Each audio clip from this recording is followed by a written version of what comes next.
பேசும்படியாக நான் தெரிந்து கொண்ட சப்ஜெக்ட்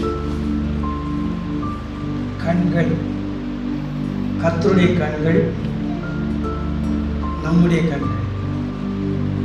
கர்த்தருடைய கண்கள் எதை நோக்கி பார்க்கிறது, நம்முடைய கண்கள் எதை நோக்கி பார்க்கிறது, அதை நீங்கள் நல்லா யோசித்து சில வசனங்களை குறித்து வச்சுக்கிறது நல்லது இல்லையா? என்னை நோக்கி பாருங்கள், அப்பொழுது நீங்கள் பிழைப்பீர்கள் என்று ஒரு வசனம் சொல்லுங்கள். என்னை நோக்கி பாருங்கள், உங்கள் முகங்கள் பிரகாசம் அடையும் அப்படின்னு இன்னொரு வசனம் சொல்லுங்கள். நம்முடைய பார்வைகள் அனைத்தும் மேல் நோக்கி இருக்கணுமே தவிர கீழ் நோக்கி. தாவீது ராஜா மேல் நோக்கி பார்த்தது அவன் ஆசீர்வதிக்கப்பட்டான். கீழ் நோக்கி பார்த்த பிறகு என்ன ஆயிடுச்சு, அப்படியே டீஃபால்ட் ஆயிடுச்சு. அவருடைய தரம் குறைச்சி போச்சு. அதை சரிப்படுத்த ரொம்ப கஷ்டப்பட வேண்டியதாக இருந்துச்சு. ஆக நம்முடைய நோக்கங்கள் எப்படி இருக்கணும்? மேலானவைகளை நோக்கி பார்க்கணும், மேன்மையானவைகளை நோக்கி பார்க்கணும். Aim high, aim high. கீழே பார்த்தோம்னா அப்படியே கீழே தான் போயிட்டே. உலகத்தை பார்த்தோம்னா இந்த பையன் கூட சொன்னார் 125 கோடி. இன்னொன்று விட்டுட்டாரு, 5 கிலோ தங்க வேற வச்சாங்க. இவர் என்னத்துக்கு தங்கம் 5 கிலோ, ஊழியக்காரனுக்கு என்னத்துக்கு 5 கிலோ தங்கம்? யோசித்து பாருங்க. இதெல்லாம் உலகத்தை பார்க்குறது, உலகத்தை பார்க்கறதுனால காலம் கொடியதாக இருக்கு. காலம் கொடியதாக இருக்கு. ரொம்ப ஜாக்கிரதையாக இருக்கும். முதல்ல எதில் ஜாக்கிரதை? நம்முடைய பார்வையில் ஜாக்கிரதையாக இருக்கும். நம்ம கீழே பார்க்குறோமா, மேலே பார்க்குறோமா, எங்கே பார்க்குறோம், இதில் ரொம்ப ஜாக்கிரதையாக இருக்கும். உன் கண் தெளிவாக இருந்தால் உன் சரீரம் வந்து நல்லா இருக்கும்னு சொல்கிறேன். கண் கெட்டதாக இருந்தால் சரீரம் கெட்டு போயிடுது. எங்கே அழுக்குன்னு நம்ம தெரிய மாட்டோம். ஆகவே கண்கள் மிகவும் அவசியமானது. அதை நாம் பத்திரப்படுத்தணும், ஜாக்கிரதையாக யூஸ் பண்ணணும். சில பேருடைய கண்களை நாம் பார்த்து முன்னதாக ஒரு பாட்டை ஒன்று பாடி, தம்பி வா,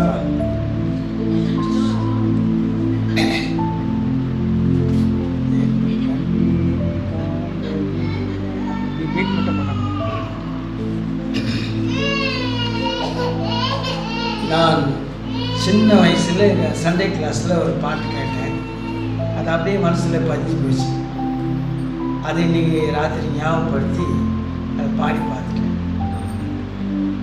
என் கண்ணே நீ காண்பது என்ன என்ன, என் கண்ணே நீ காண்பது என்ன என்ன, ஏசப்பாமிலிருந்து தப்பாமல் பார்க்கிறார். என் கண்ணே நீ காண்பது என்ன என்ன, என் மூக்கே நீ முகர்வது என்ன என்ன, என் மூக்கே நீ முகர்வது என்ன என்ன, ஏசப்பாமிலிருந்து தப்பாமல் பார்க்கிறார். என் மூக்கே நீ முகர்வது என்ன என்ன, என் நாவே நீ பேசுவது என்ன என்ன, நாவே நீ பேசுவது என்ன என்ன, ஏசப்பாமிலிருந்து தப்பாமல் பார்க்கிறார். என் நாவே நீ பேசுவது என்ன என்ன, என் கையே நீ செய்வது என்ன என்ன, என் கையிலே நீ செய்வது என்ன என்ன, ஏசப்பாமிலிருந்து தப்பாமல் பார்க்கிறார். என் கையே நீ செய்வது என்ன என்ன, என் காலே நீ செல்வது எங்கே எங்கே, என் காலே நீ செல்வது எங்கே எங்கே, ஏசப்பாமிலிருந்து தப்பாமல் பார்க்கிறார். என் காலே நீ செல்வது என்ன என்ன, என் நெஞ்சே நீ நினைப்பது என்ன என்ன, என் நெஞ்சே நீ நினைப்பது என்ன என்ன, ஏசப்பாமிலிருந்து தப்பாமல் பார்க்கிறார். என் நெஞ்சே நீ நினைப்பது என்ன என்ன. கிட்டத்தட்ட இந்த பாட்டு கேட்டு சுமார் ஒரு 60-65 வருஷம். அப்போ சின்ன வயசுல நான் திருவள்ளூர் ஈகார்ட்ஸ் இருக்கும்போது இந்த சண்டே கிளாஸில் கற்றுக்கிட்டாங்க. கண் காண்பது என்ன, கண் நேராய் நோக்க கடவுள்.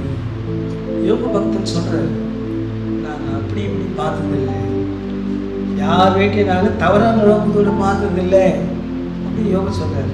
அப்போ கண் எவ்வளவு விசேஷமான, கண் எவ்வளவு விசேஷமானது. லூக்கா 2ஆம் அதிகாரம் 12ஆம் வசனம், 16ஆம் வசனம், 17ஆம் வசனம் வாசனம். லூக்கா 2ஆம் அதிகாரம் 12, அப்புறம் 16, 17.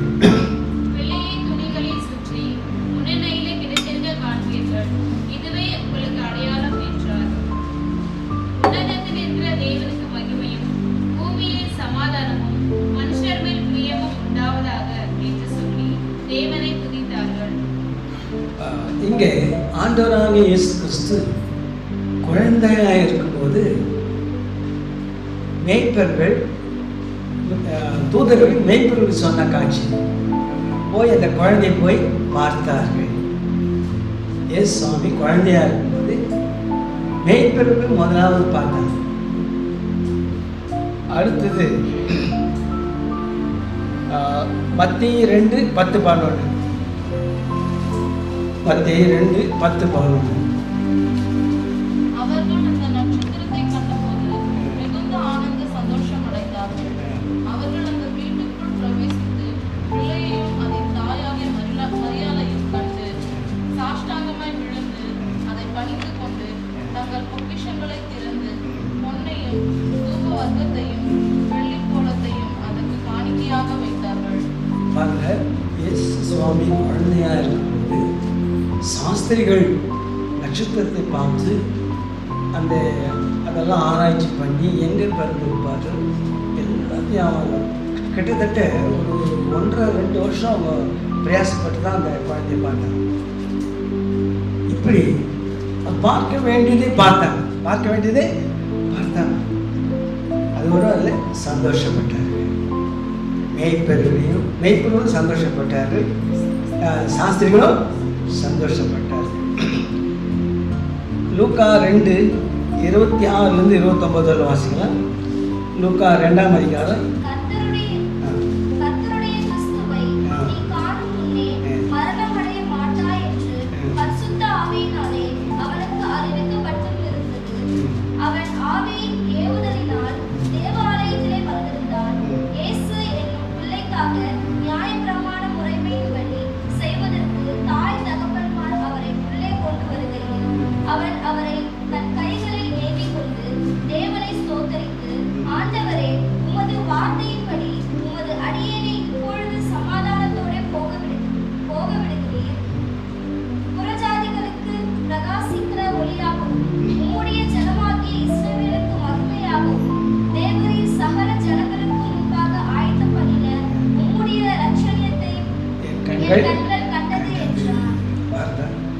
சிமியோன் ஒரு நல்ல மனுஷன், ஆண்டவரை பார்க்க வேண்டும் என்றே அவருக்கு ஆயுசு நாட்கள் கூட்டி கொடுக்கப்பட்டது. அவரை காணுமே நீ கண்ணை மூட போறதில்லை அப்படின்ற ஒரு வாக்குத்தத்தோடு கூட தேவாலயத்துக்கு போகிறான். அதை இயேசு கிறிஸ்து கண்ட உடனே அவனுக்கு சொல்லப்பட்டபடியே அந்த குழந்தை கையிலேருந்து என்ன பண்ண, உங்கள் ரட்சணத்தை என் கண்கள் கண்டது. அப்போ எவ்வளோ விசேஷமான காரியம் பாருங்க. நம்ம கண்கள்லாம் எதை காண போகுது? தாயா கொஞ்ச நேரத்துக்கு கூட சொன்னார், சினிமா பார்க்கறதுனால திருப்தி ஆயிடுச்சா, சீரியல் பார்த்ததுனால கண் திருப்தி ஆயிடுச்சா, என்னத்தை கண்ட? காலேஜிலலாம் ஒரு பீரியட் இருக்கும், என்ன பீரியட்னா சைட் பீரியட் ஆகும். காலேஜெல்லாம் முடிஞ்சிட்ட பிறகு ஒரு சைட் பீரியட்னு ஒரு பீரியட் வச்சு பொட்டை பசங்களை ஆம்பளை பசங்க பார்க்குறது, ஆம்பளை பசங்களை பொட்டை பசங்க பார்க்குறது, பார்த்தீங்களா? ஆனால் இங்கே பாருங்க, அதிக வயதான சிமியோன் இயேசு கிறிஸ்துவை காணும்னு நீ மறிக்க போவதில்லைன்னு சொல்லிட்டேன். அதனால தேவாலயத்தில் வந்து அந்த குழந்தையை பார்க்கறதுக்கு ஆண்டவர் ஆவியானவர் வழிநடத்தினார். அவர் அந்த கைகளை எழுதி ரட்சணத்தை என் கண்கள் கண்டது. அப்போ ரட்சிப்பு எவ்வளவு முக்கியம். இஸ்ரவேலின் ரட்சிப்புக்காக அன்னாள் என்பவள் காத்து கொண்டு வந்தாள். அது பாருங்க 2ஆம் அதிகாரம் 26 29 வரணும். இல்ல 27 37 38 2ஆம் அதிகாரம் 37 38. ஏறக்குறைய 84 வயதுள்ள அந்த விதவையை தேவாலயத்தை விட்டு நீங்காமல் இரவும் பகலும் உபவாசித்து ஜெபம் பண்ணி ஆராதனை செய்து கொண்டிருந்தார். அவரும் அந்நேரத்திலே வந்து நின்று கர்த்தரை புகழ்ந்து எருசலேமிலே மீட்புண்டாக காத்திருந்த யாவருக்கும் அவரை குறித்து பேசினார். இயேசு கிறிஸ்துவின் குழந்தைக்காக தான் அவ்வளவு நாள் அந்த தேவாலயத்திலே காத்திருந்திருக்கிறார். 84 வயசு உபவாசத்தோடும் ஆண்டவரை துதித்தோம்.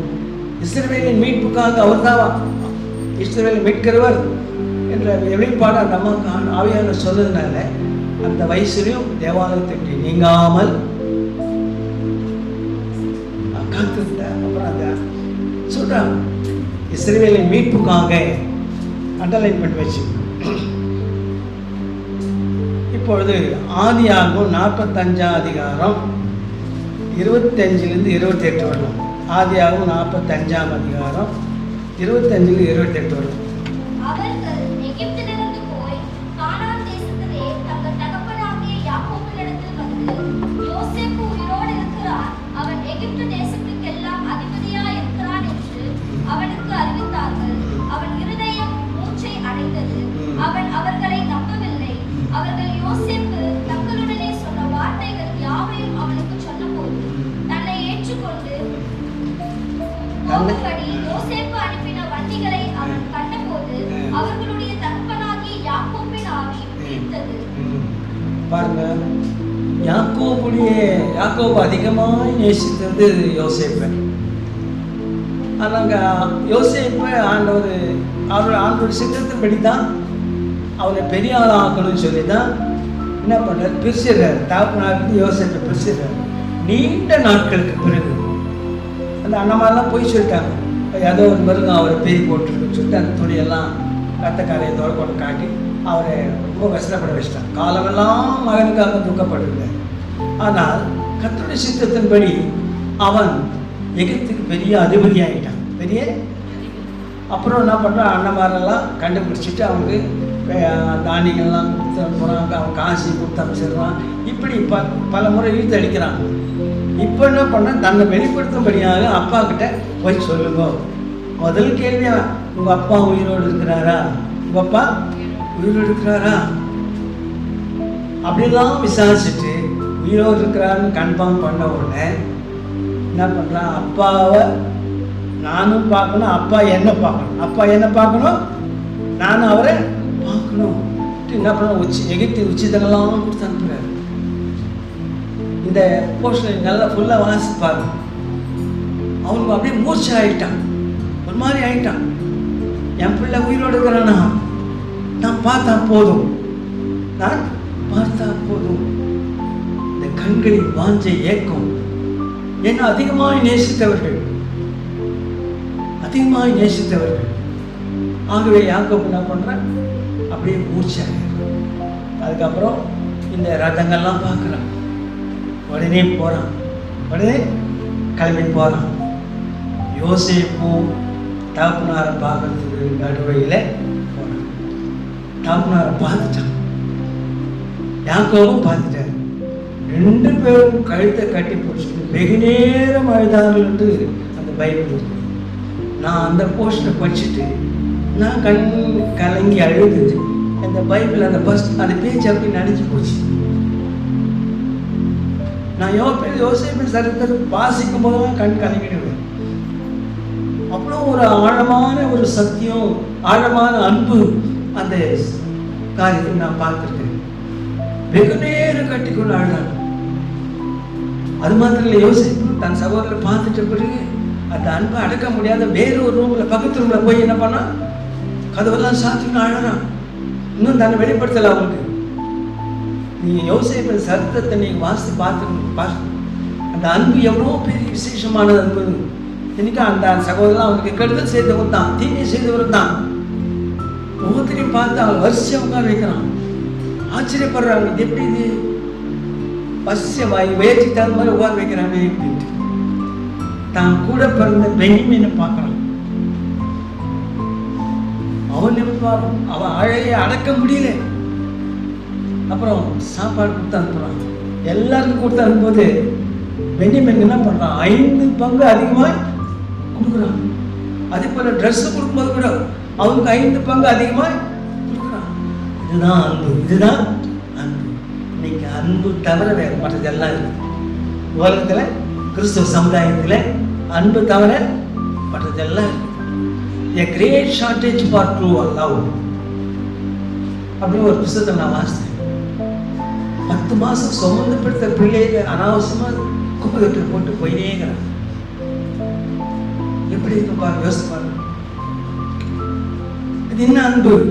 ஆனால் யோசேப்பு இந்த அன்பை அடக்க முடியாதபடி செகண்ட் டைம் என்ன பண்ணுறான், அவங்களுக்கு வெளிப்படுத்து நான் தான் யோசேப்பு, நான் தான் யோசேப்பு. அவன் யோசேப்பை பார்த்த உடனே அவனுக்கு நடுக்கம் வந்துச்சு. இவன் அதிகாரத்தில் இருக்கிறான், நம்மளை என்ன பண்ணுவான்னு தெரியாது. ஆனால் அவன் அப்படி பண்ணு, அவளை அதிகமாக நேசித்தான். இப்போ யாக்கோபு ஆதியாகமம் 48 9ஆம் வசனம், சில வசனம் 10 வசனம் படிக்க பார்க்கலாம். ஆதியாகமம் 48 9லிருந்து 19. யோசேப்பு தன் தகப்பனை நோக்கி, இவர்களிடத்தில் தேவன் எனக்கு அருளின குமாரன் என்றான். அப்பொழுது அவன் நான் அவர்களை ஆசீர்வதிக்கும்படி அவர்களை என் கிட்ட கொண்டு வா என்றான். முதிர் வயதினால் இஸ்ரவேலின் கண்கள் மங்களாய் இருந்தபடியால் அவன் நன்றாய் பார்க்க கூடாது இருந்தது. அவர்களை அவன் அண்டையில் சேர பண்ணினான். அப்பொழுது அவன் அவர்களை முத்தம் செய்து அணைத்து கொண்டான். இஸ்ரவேல் யோசேப்பை நோக்கி, உன் முகத்தை காண்பேன் என்று நான் நினைக்கவில்லை. ஆனாலும் இதோ உன் சந்ததியையும் காணும்படி தேவன் எனக்கு அருள் செய்தார் என்றான். அப்பொழுது அவனுடைய முழங்கால்கள் நடுவே இருந்த பிள்ளைகளை யோசேப்பு பின்னிட பண்ணி அவனுடைய முகத்துக்கு முன்பாக தரை மட்டும் குனிந்து வணங்கினான். பின்பு யோசேப்பு அவ்விருவரையும் கொண்டு வந்து எப்ராயிமை தன் வலது கையினாலே இஸ்ரவேலின் இடது கைக்கு நேராகவும் மனாசேயை தன் இடது கையினாலே இஸ்ரவேலின் வலது கைக்கு நேராகவும் விட்டான். அப்பொழுது இஸ்ரவேல் மனமறிய தன் வலது கையை நீட்டி இளையவனாகிய எப்ராயிமுடைய தலையின் மேலும் மனாசே மூத்தவனாய் இருந்தும் தன் இடது கையை மனாசேயுடைய தலையின் மேல் வைத்தான். அவன் யோசேப்பை ஆசீர்வதித்து, என் பிதாக்களாகிய ஆபிரகாமும் ஈசாக்கும் வழிபட்டு வணங்கிய தேவனும், நான் பிறந்த நாள் முதல் இந்நாள் வரைக்கும் என்னை ஆசீர்வதித்து வந்த தேவனும், எல்லா தீமைக்கும் நீங்களாக்கி என்னை மீட்ட தூதருமானவர் இந்த பிள்ளைகளை ஆசீர்வதிப்பாராக. என் பேரும் என் பிதாக்களாகிய ஆபிரகாம் ஈசாக்கு என்பவர்களின் பேரும் இவர்களுக்கு இடப்பட கடவது. பூமியில் இவர்கள் மிகுதியாய் பெருக கடவர்கள் என்றார். தகப்பன் இப்படி யாக்கோபு எல்லாரையும் ஆசீர்வதிக்கிறான். 12 பிள்ளைகளையும் ஆசீர்வதிக்கிறான். அது மட்டும் இல்லை, யோசேப்பினுடைய பேர பிள்ளைகளையும் யோசேப்பினுடைய பிள்ளைகளையும் தன் பேர பிள்ளைகளையும் என்ன பண்ணுறாரு, அதிகமாய் ஆசீர்வதிக்கிறான். கண் மங்களாக தான் இருந்துச்சு. ஆனாலும் அவனுடைய உளமாற யோசேப்பின் மேல இருந்த அன்பை தன் பேர பிள்ளைகளுக்கு ஆசீர்வாதத்தை போயிட்டு. அப்போ அந்த யாக்கோபு பாருங்க, அவனுடைய ஏக்கமெல்லாம் தீர்ந்துருச்சு.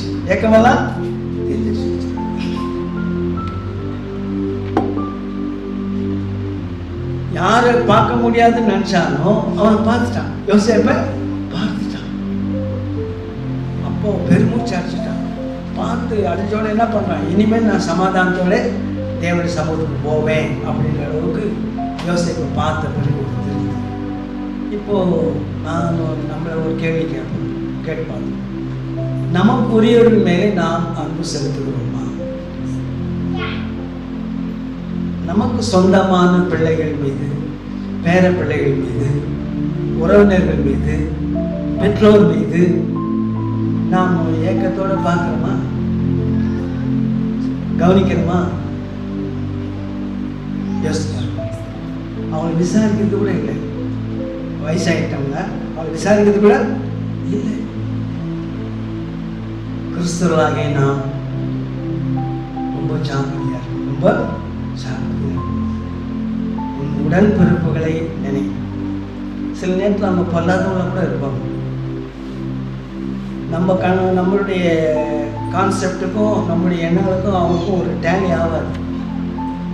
ஆனாலும் என்ன பண்றாரு வசனம் என்ன சொல்லுது? சத்துருவையும் நேசிக்கிறார். சத்துருவையும் நேசி. என் கூட பிறந்துக்கிறாங்க பாருங்க தங்கச்சிங்க, ஸ்பெஷல். அவங்களாம் ஒரு ஸ்பெஷல். நான் அவங்களை அதிகமாக நேசித்தேன். ஆனால் அவங்க என்ன நேசிக்கவே இல்லை. என்னை அதிகமாக நேசிக்கிறேன். ஆனாலும் அவங்களுக்காக ஜெபம் பண்ணுங்க. எங்கள் அப்பா கூட பிறந்த 5 பேர், அவங்க 5 பேருடைய சந்ததியும் ஆசீர்வதித்து பேர் சொல்லி ஒவ்வொருத்தருக்காக ஜெபம் பண்ணிக்கிறேன்.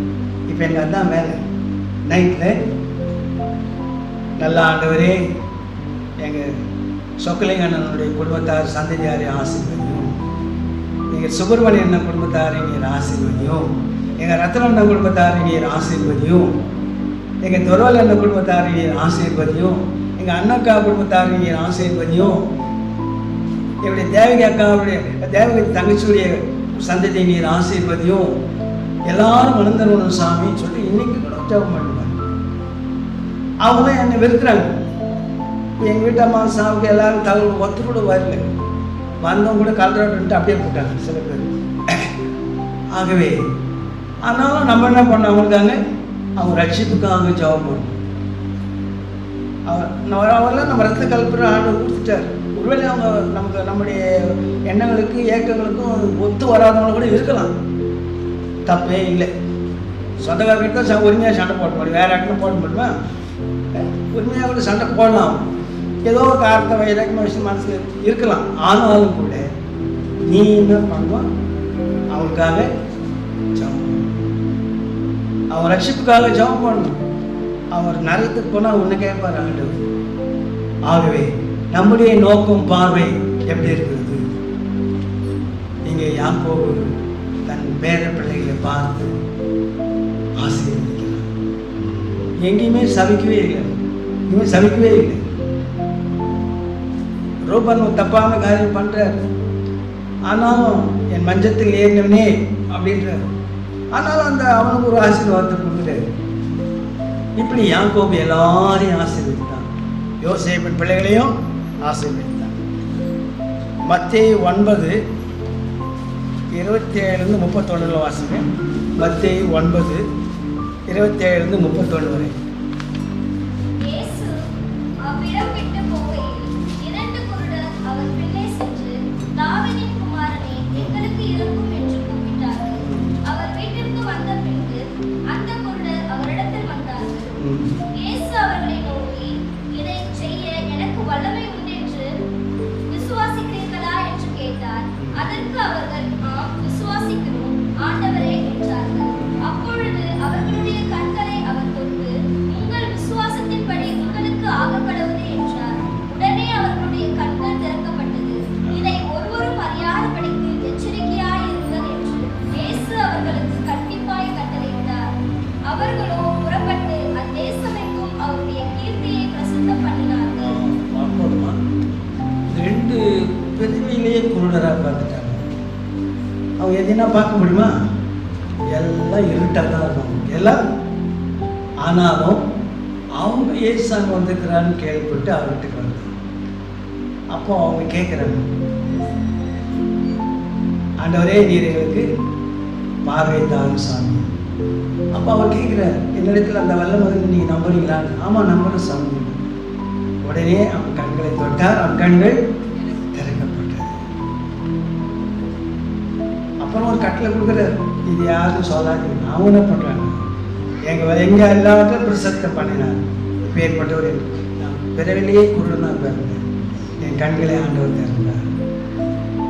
அப்புறம் அவர் பின் சென்றார்கள் வசனம் சொல்றாங்க, ஆர்வே உன் கண் யாரை பின் செல்கிறது, யாரை பின் செல்கிறது. Mark 14:62, mark 14:62.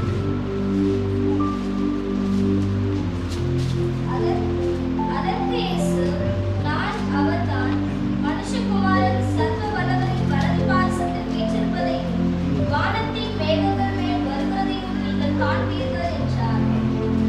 நீங்கள் காண்பீர்கள். ஆண்டவரை மறுபடியும் நம்ம பார்ப்போம். அவங்களுக்கு சொல்லப்பட்டது, இன்னைக்கு நமக்கும் அதே தான் சொல்றேன். ஏசப்பா பார்க்க முடியுமா? பார்க்க முடியாதா? நிச்சயமா பார்க்க முடியும். அவர் வரும்போது நம்ம உயிராக இருந்தோம்னா நம்ம பார்க்கலாம். ஒருவேளை செத்துட்டு இருந்தாலும் அவர் உயிரோடு எழுப்பிடுவார்,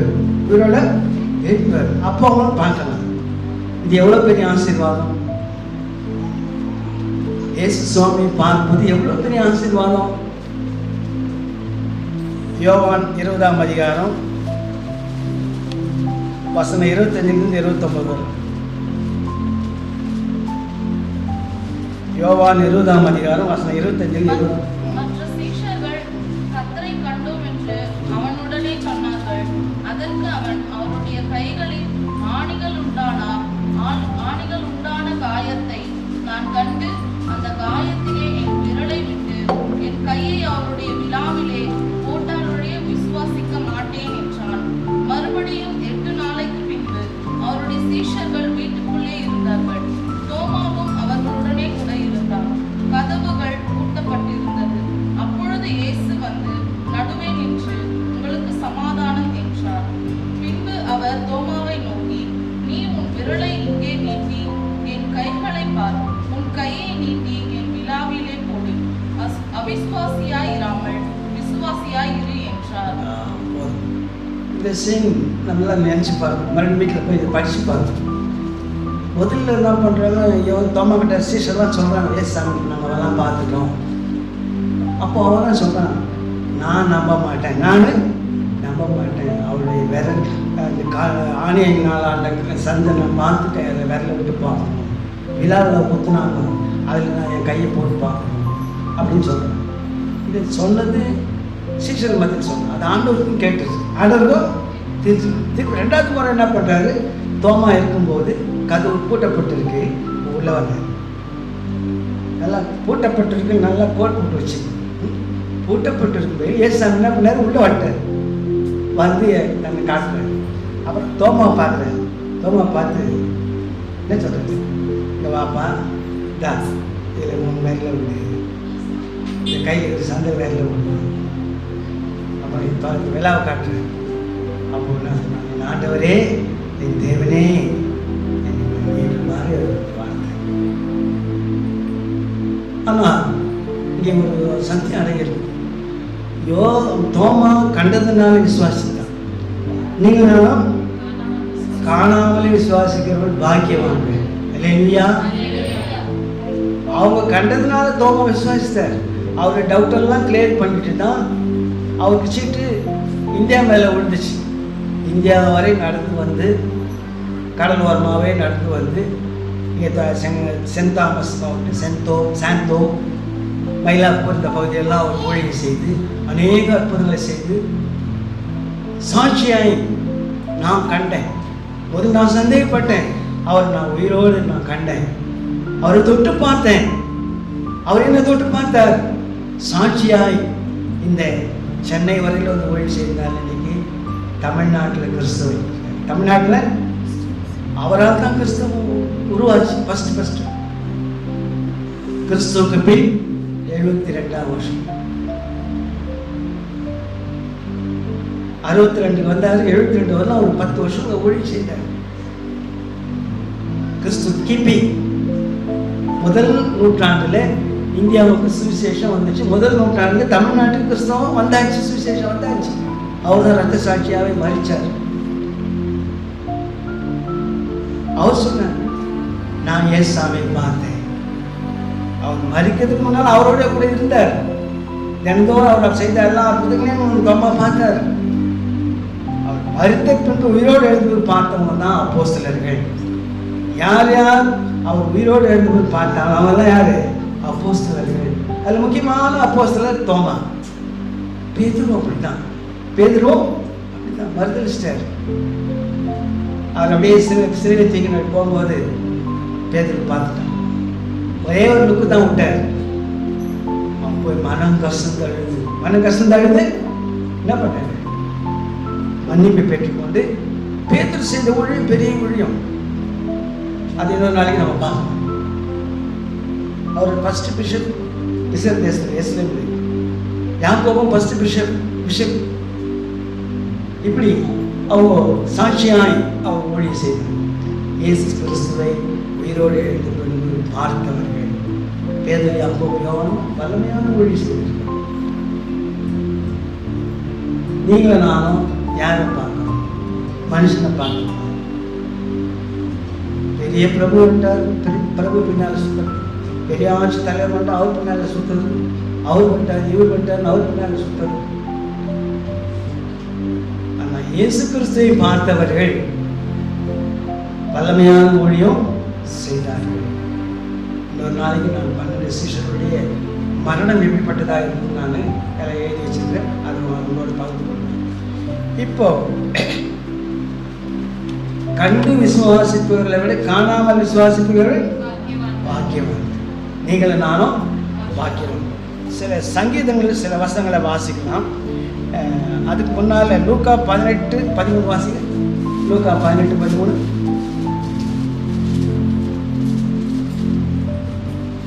ஆயக்காரன் என்ன பண்றான்?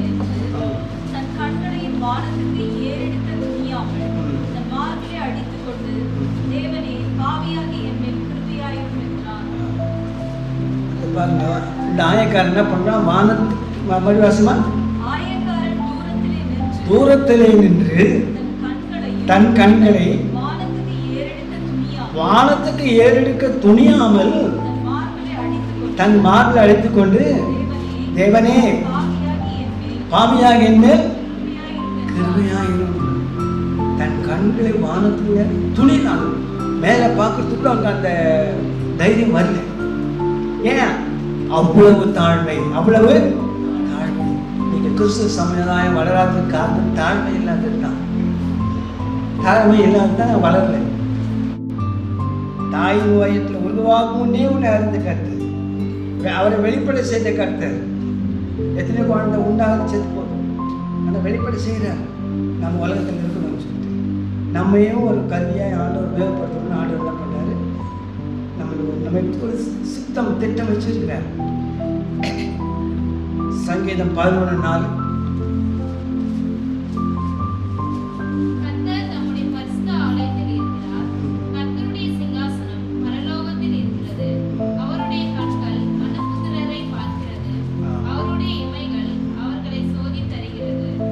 கர்த்தருடைய கண்கள் எங்க பாக்குது?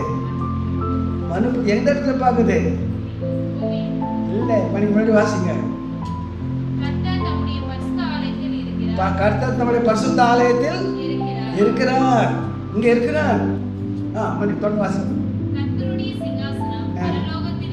அவருடைய சிங்காசனம் பரலோகத்தில் இருக்குது. அவருடைய கண்கள் மனுபுத்திரரை பார்க்கிறது. நம்ம அவர் பார்க்கிறாருன்னு தெரியாத என்னென்ன பண்ணுறோம். நம்ம தெரிஞ்சதெல்லாம் பண்ணுகிறோம். அவர் பார்க்கிறாருன்றதை மறந்துட்டோம். அவர் பார்க்கிறாரு மறந்துட்டோம். இன்னைக்கு ஆலயங்கள்லாம் ஒரு ஆலயமா இல்லை. அது ஆண்டவர் பார்த்து தாங்கிறார். ஆண்டவர் பார்த்து தாங்க. பள்ளி வாசி வந்த சங்கீதம். கர்த்தர் தம்முடைய பரிசுத்த ஆலயத்தில் இருக்கிறார். கர்த்தருடைய சிங்காசனம் பரலோகத்தில் இருக்கிறது. அவருடைய கண்கள் மனுபுத்திரரை பார்க்கிறது. அவருடைய இமைகள் அவரை சோதித்தருகிறது. பயங்கரமான வசனம். ஆண்டவர் பார்க்கிறார்ட்டு நமக்கு தெரியுதே இல்லை. அவருடைய இமைகள் நம்மளை சோதித்தருகுதான். நீ நான் எவ்வளோ ஜாக்கிரதையா இருக்கணும். நீ நான் எவ்வளோ ஜாக்கிரதையா இருக்கணும். அதுவும் பரிசுத்த ஆலயத்தில் இருக்கிறார், அவர் பார்க்கிறார். 121:1 சங்கீதம். கர்த்தருடைய ஆலயத்திற்கு போகும் வாருங்கள். எனக்கு ஒத்தாசை பர்வதங்களுக்கு நேராக என் கண்களை ஏறெடுக்கிறேன். தாவீது ராஜாவுக்கு பாருங்க, பெரிய ராஜா, அவனுக்கு இல்லாத ஒன்றுமே இல்லை. ஆனால் அவனுக்கு ஏகப்பட்ட துன்பம், தன் பிள்ளைகளால் துன்பம், தன் மனைவிகளால் துன்பம், எந்த நேரத்தில் எது நடக்குன்னு தெரியல. ஆனால் அவர் என்ன பண்ண, தன் சேனைகளை நம்பலை. லட்சக்கணக்கான சேனைகள் இருக்குது, அவருக்கு ஆயிரக்கணக்கான சேனை தலைவர் இருக்கிறாங்க, நூற்றுக்கணக்கில் இருக்கிற எல்லாம் இருக்கிறாங்க. ஆனால் அந்த சேனை பலத்தை அவன் நம்பலை. முதல்ல அவனுடைய பலத்தையும் அவன் நம்பலை. அவன் பெரிய பலசாலி, 5 ராட்சசங்களை கொண்டு குவித்தவன், கொண்டு போட்டவன் போல. அந்த போல 5 ராட்சசர் கொண்டவன். அவனுக்கு நல்ல பலம், சிங்கத்தை கீழ்ச்சி போட்டவன், கரடியை கீழ்ச்சி போட்டவன். ஆனால் தம் பலத்தை கூட அவன் நம்பலை. அவன் யாரை பார்க்கணும், அவன் அதுக்குரிய என்ன நோக்கத்தோடு பார்க்கணும், அதை உடனே சப்ளை பண்ணுவான். ஆனால் அவனுடைய கண்கள் எங்கே பார்த்துச்சு, எனக்கு ஒத்தாசை வரும் வரும் நேராய் அங்கே தான்பா எனக்கு ஒத்தாசை, இங்கே எதுவுமே இல்லை. எதுக்குதான் பேஸ்ட்டு. ஒரு ராஜா சொல்கிறார், ராஜாவுடைய ஒத்தாசை தான் பிரஜைகளுக்கு தேவை, மனுஷனுக்கு தேவை. ஆனால் அவருக்கு ஒரு நெருக்கடி வந்துடுச்சு. நிறைய மனைவிகள் தொல்லை, நிறைய பிள்ளைகளாக தொல்லை. அந்த நேரத்தில் யார் எனக்கு ஒத்தாசை பண்ணுவாங்கன்னு சொல்லிட்டு, நம்ம எனக்கு ஒத்தாசை பருவம் நேராய் கண்களை ஏறெடுக்கிறேன். உனக்கும் எனக்கும் கூட. நம்முடைய பேக்ரவுண்டை பார்க்காது. நமக்கு அவர் உதவி செய்வார், இவர் உதவி செய்வார், இவங்க செய்வாங்க, அவங்க செய்வாங்க. தயவுசெய்து அவங்க மைண்ட் பண்ணாதுங்க. ஒத்தாசைகளுக்கு பருவம் நேராய் என் மனைவி அப்படிதான் சாட்சி சொன்னாங்க. அவங்களும் ஒரு எதிர்பார்த்தாங்க, நம்ம சொந்தக்காரங்க அப்படி சப்போர்ட் பண்ணுவாங்க. ஆனால் கடைசியில் ஆண்டவரை கெட்டியாக பிடிச்சி, ஆண்டவரை கெட்டியாக பிடிச்சி, எனக்கு ஒத்தாசை ஒரு பருவத்துக்கு நேராய் கண்களை 123:1-2 வாசி. சங்கீதம் 123:1-2. பரலோகத்தில் வாசமாயிருக்கிறவரே, உம்மிடத்தில் என் கண்களை ஏறெடுக்கிறேன். இதோ வேலைக்காரரின் கண்கள் தங்கள் எஜமான்களின் கையை நோக்கியிருக்குமா போலவும், வேலைக்காரின் கண்கள் தன் எஜமாட்டியின் கையை நோக்கியிருக்குமா போலவும், எங்கள் தேவனாகிய கர்த்தர் எங்களுக்கும் இரக்கம் செய்யும் வரைக்கும் எங்கள் கண்கள் அவரை நோக்கி இருக்கிறது. இங்கே பாருங்க, நான் அருமையான வாசம் பள்ளி வாசம் பார்த்தேன்.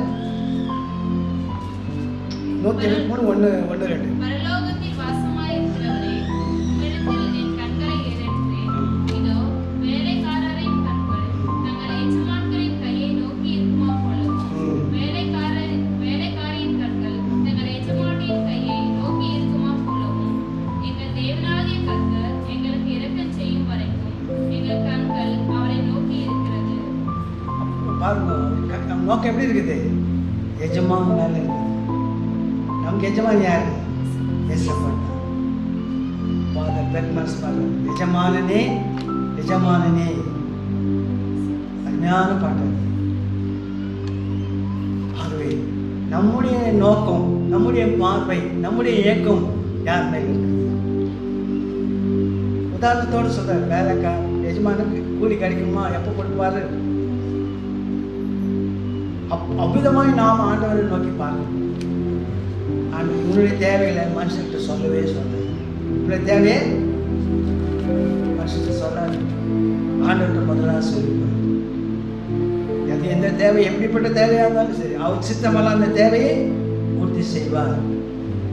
நான் அதுவும் பற்றி சொல்றேன். எங்கள் வீட்டுக்காரமாக டைலிசிஸ் பண்ணணும்னு சொல்லிட்டாங்க. ஒரு டைலிசிஸ் 3000 ரூபாயிலிருந்து 5000 ரூபாயெல்லாம் ஆகுது. வந்தேன், ஆண்டவரே சித்தமானால் இந்த டைலிசிஸ் அவாய்ட் பண்ணணும் சார். மோசஸ் ராஜசேகர் 2500 முறைக்கு மேலே அவர் டைலிசிஸ் பண்ண யாரும் ஸ்பான்சர் பண்ணாங்க. எனக்கு ஒரு ஸ்பான்சர் இல்லை, நீ தான் அந்த ஒரு ஸ்பான்சர். உங்களுக்கு சித்தமானால் அந்த டைலிசிஸ் அவாய்ட் பண்ணணும்னு நான் கேட்டேன். ஆண்டவர் என் விண்ணப்பத்தை கேட்டேன். 1.5 கிட்னி போயிடுச்சு, 1/2 கிட்னி தான் இருக்குது. அந்த 1/2 கிட்னியும் இல்லை 6 வருஷத்தை ஓடுது. 6 வருஷம் அதுவே போதும், அதுவே எனக்கு திருப்தி. 2015 நம்ம செத்து போயிட்டோம். இவ்வளோ நாள் இருக்குது காட்ஸ் கிரேஸ். ஸோ நம்முடைய தேவையை யார்கிட்ட சொல்லணும்? Yes sir. சங்கீதம் 33:13.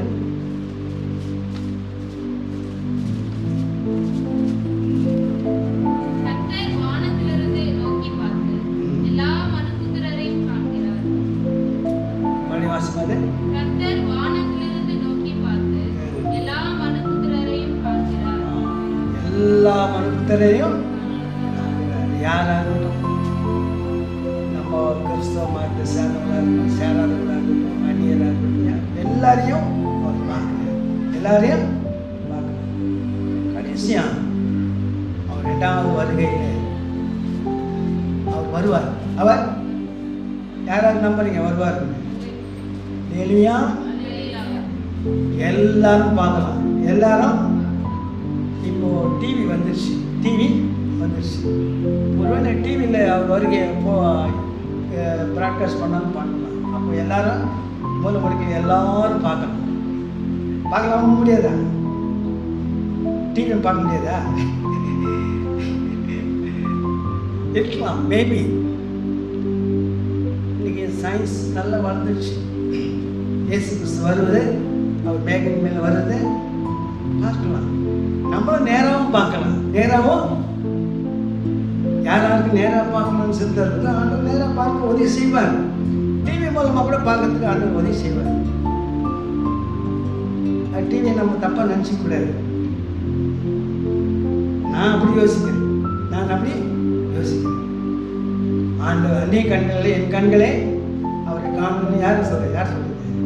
யோபு சொல்றார், அவரை பார்ப்பேன். அன்பானவர்களே, இனி வரும் காலம் பொல்லாத காலம். அவருடைய வருகையின் காலம் இது சமீபமாயிருக்கிறது. நீ பார்க்குறியோ பார்க்கலையா, அவருக்கு பார்க்குறேன் இல்லையா? நீர் என்னை காண்கிற தேவன். நீர் என்னை யார் சொல்றது? ஆகாசம். நீர் என்னை காண்கிற தேவன். பழைய ஏற்பாட்டிலே சொல்லியாச்சு. இயேசு கிறிஸ்துவை எல்லாரும் கண்டார்கள். இயேசு கிறிஸ்துவை எல்லாரும் கண்டார்கள். அவரோட பழகினார்கள். அவரோட உட்கார்ந்து சாப்பிட்டாங்க. எல்லாம் பண்ணாங்க. அவங்களே கூட மறுதளிச்சாங்க. ஆகவே இயேசு கிறிஸ்துவை நாம் ஒரு நாளிலே பார்க்க போகிறோம்.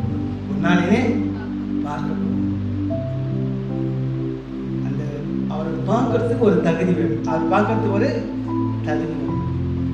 முதலாவது நீ மனம் திரும்ப வேண்டும். இன்னும் யாராவது மனம் திரும்பாமல் இருந்தீங்கன்னா தயவு செய்து மனம் திரும்ப, குணப்பட வேண்டும், ரட்சிக்கப்பட வேண்டும், ஞானஸ்தானம் பெற வேண்டும். அவர் தேவநீதியாக இந்த ஞானஸ்தானம் நிறைவேற்ற வேண்டும். அப்பதான் கர்த்தருடைய பிள்ளைகளாக முடியும். அவர் வரும்போது நம்ம என்ன பண்ண பேர் சொல்லி அழைப்பார். நம்மளை பேர் சொல்லி எல்லார் பேரும் அவருக்கு தெரியும். சகையை அவரை பார்க்கணுன்ட்டு என்ன பண்ணா, மரத்தில் ஏறி ஒழிச்சுன்னு பார்த்தேன். நேராக வந்தார். எங்கே நின்றார்? மரத்துக்கிட்ட தான் வந்தார். அப்புறம் பேர் சொல்ல சகையே இறங்குவான். ஆச்சரியப்பட்டுட்டான். ஒன்றுமே சொல்ல, உன் வீட்டில் சாப்பிடணும்னு சொன்னேன். உடனே என்ன பண்ணிட்டான்? அவன் பண்ண தப்பெல்லாம் அவன் வெளியே வந்துச்சு. அநியாயமாக வாங்கணும். பாதி சொத்தை கொடுத்துட்றேன் சாமிட்டான். அப்புறம் மீதியும் 4 திருப்பி கொடுத்துட்றான். 4 திருப்பி கொடுத்துட்றான். அப்போ அவங்க சேர்த்து வச்சு எல்லாமே போயிடுச்சு. இயேசு கிறிஸ்து போதும். இயேசு கிறிஸ்து அவரை பார்த்தது போதும். அவரை பார்க்க ஆசையாக இருக்கும். ஏறது கூட ஏசாமி பார்க்கறதுக்கு ஆசையாக இருந்தார். முதலாவது நாம் ஆண்டவரை பார்க்க ஆசைப்பட வேண்டும். இல்லையா? மற்ற காட்சிகளை பார்க்கறது, மற்ற உலகத்தை பார்க்கறதை விட யாரை பார்க்கணும்? இயேசு கிறிஸ்துவை பார்க்கணுன்ற ஒரு வாஞ்சை நமக்கு இருக்க வேண்டும். அந்த வாஞ்சையை ஆண்டவர் நமக்கு நிறைவேற்றுவார். அடுத்து நான் ஒரு சர்ச்சில் கடந்த சில தினத்துக்கு முன்னாக சாட்சி சொல்லுவது நேற்று தான் ஒரு டெத்துக்கு போயிருந்தேன் சேனூர். அந்த டெத்தில் சொல்லிட்டேன், இதே இடத்துல நான் ஹார்ட் அட்டாக் ஆகி நான் செத்தேன்னா நான் பரலோகத்துக்கு போய் ஏசப்பாவை பார்ப்பேன், எங்கள் அப்பாவை பார்ப்பேன், எங்கள் அம்மாவை பார்ப்பேன், என் மனைவியும் பார்ப்பேன். அப்படி ஸ்டன் ஆகிட்டாங்க எல்லாரும். 2 பேரும் சொல்லிட்டாங்க திரும்பி டெத்தில் டெத் மீட்டிங்க சேனூர்.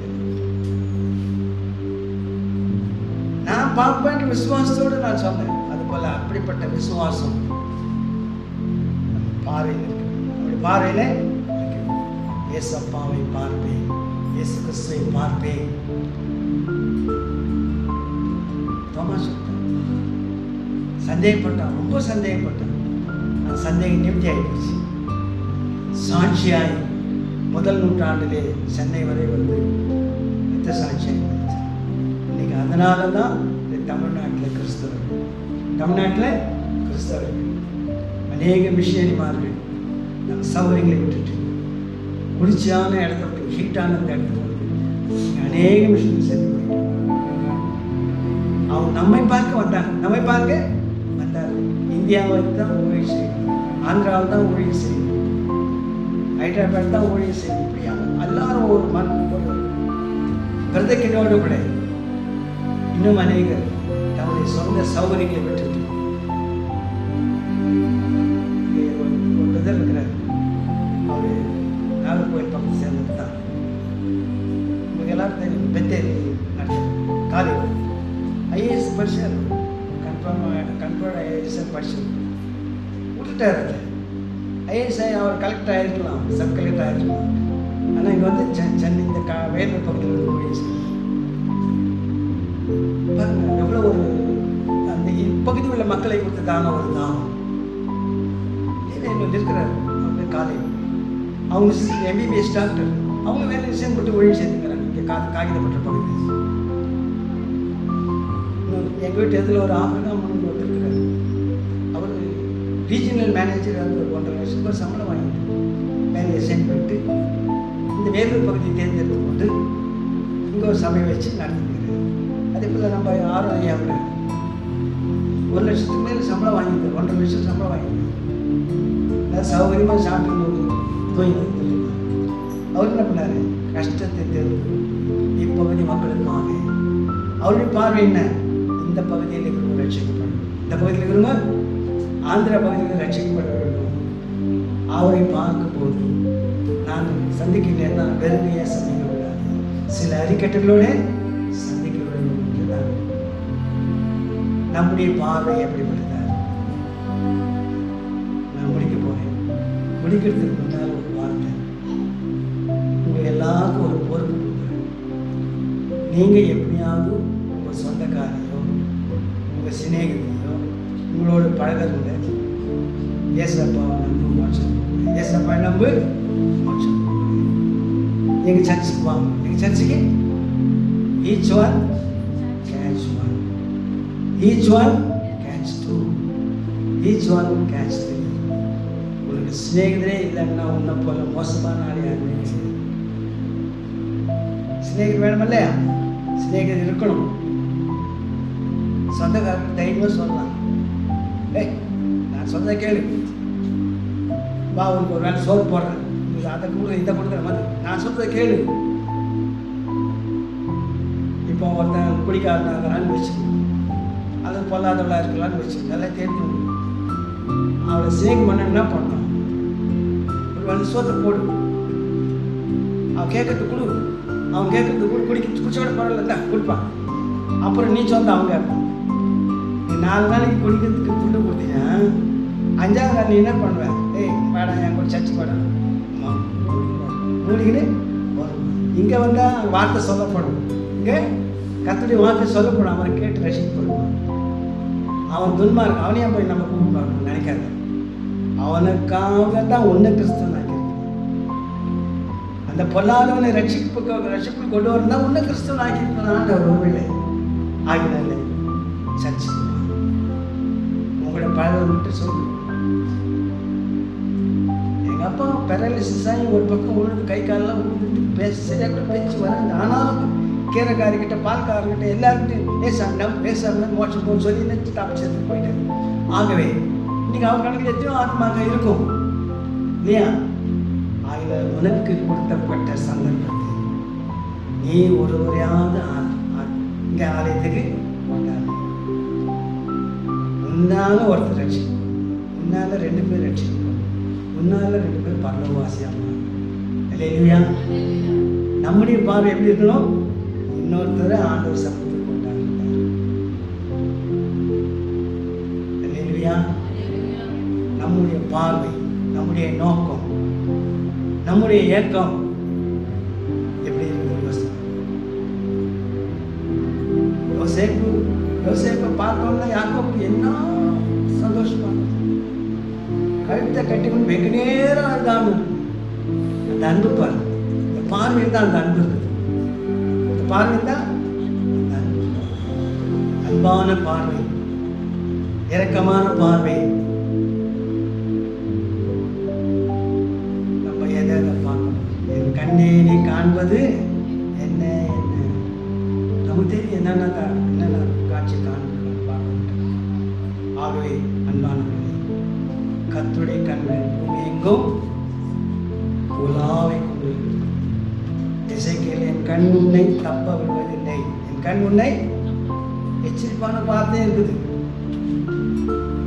அவர் தெரியும் நம்ம நினச்சி எதோ செய்யணும். ஆனால் அங்கே வசனம் என்ன சொல்லி, என் கண் உன்னை எசேக்கியேல படிச்சு பார்த்து, என் கண் உன்னை தப்ப விடுவதில்லை. கண்டிப்பாகவும் இருக்குது, அன்பாகவும் இருக்குது, அன்பாவும். அவை நம் கண்களை கேட்கிற ஒரு பாட்டு, கண்களை ஏறெடுப்பேன் கண்களை கர்த்தர் தாமே செய்ய ஆசைப்படுறாங்க.